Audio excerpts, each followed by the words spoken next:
Hi, everybody. Welcome back for another one of your questions about work. This week, we're talking about giving back.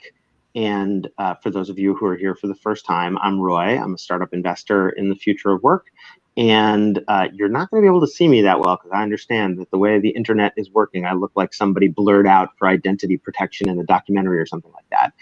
But our guest here today is Danielle Graham, who's a managing director at Founders Pledge. And for folks who don't know Founders Pledge, they're an organization that encourages not just founders, but founders and others, and mainly in the tech community, I think, although Danielle, you can correct me if that's wrong, to be giving by pledging a portion of whatever it is that they will make to give away to cause good. And so I have taken the Founders Pledge. And in fact, we have a program with Bloomberg Beta where if other founders in our portfolio take the pledge, then I up my pledge, which I think it's, by the way, about time we recommunicated that to them.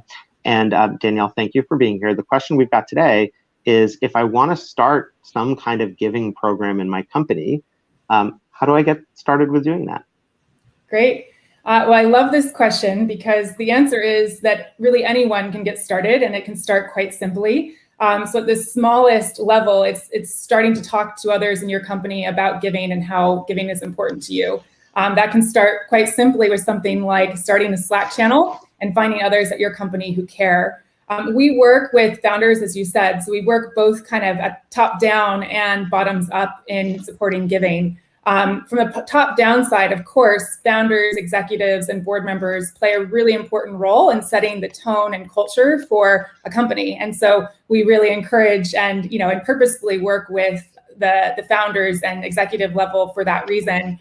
But what I'm really inspired by is seeing more, or how many companies, are leading social change initiatives because of demand from their employees. And so we launched a new program this year called Equity for Impact, which we put together with Airbnb employees. There was a very grassroots kind of bottom-up initiative to get to encourage others around the IPO to give from their personal proceeds. And so it was really exciting to see a group of more than 400 Airbnb alumni and employees come together to give. There are now, many other companies who are doing this, both from employees saying, "Hey, we want to do this thing," and just putting it together themselves, and from founders who say, "I'm in, and let me bring my company along." I love that. So if employees get started, what kinds of things, if I'm interested in giving and I start said Slack channel or just start to talk to some of my colleagues, what in practice are some of the things that actually open the conversations? What are they usually talking about? Yeah, so we're seeing simple things like books and resources being shared and communities being shared. Roy, you and I are both part of the First Principles community, which is a really great community for folks in tech to come together and learn about giving and get really into the practicum of, how do I start to plan and think about my giving? I've seen a lot of these ideas be shared in these Slack channels in just kind of simple ways.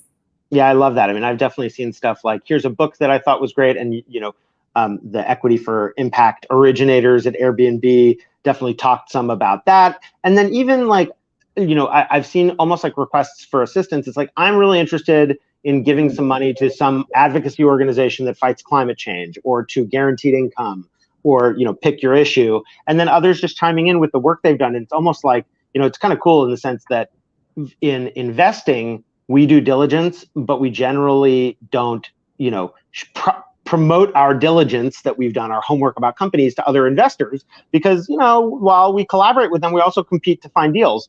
But in the case of giving, you discover some organization that's doing a great job, you want everybody else to discover it and how great they are. So there's just a completely different kind of an incentive around it that I think is really powerful. Awesome. Yeah, people are able to multiply their impact and, and also really push each other on their thinking and be more provocative about what am I missing? And so the more transparent people are willing to share, the more we're able to see more of the world together. And does Founders Pledge talk in addition to Airbnb about who some of the other founders are who have taken the pledge? Yeah, so we have a ton of founders involved in Founders Pledge, 1,600 now. Over $6 billion has been pledged by our community. With Equity for Impact in particular, companies like UiPath, Airbnb, formerly TransferWise, now Wise, are all involved, Atai Life Sciences and others.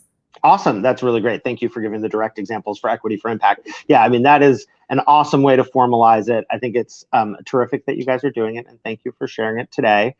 So that's today's not advice. And, for those of you who are here for the first time, the reason it's not advice is neither Danielle nor I know just how you should get started if you want to do this. So we're offering our experiences, and she's got much more than I do and much more than most people do in how to do this.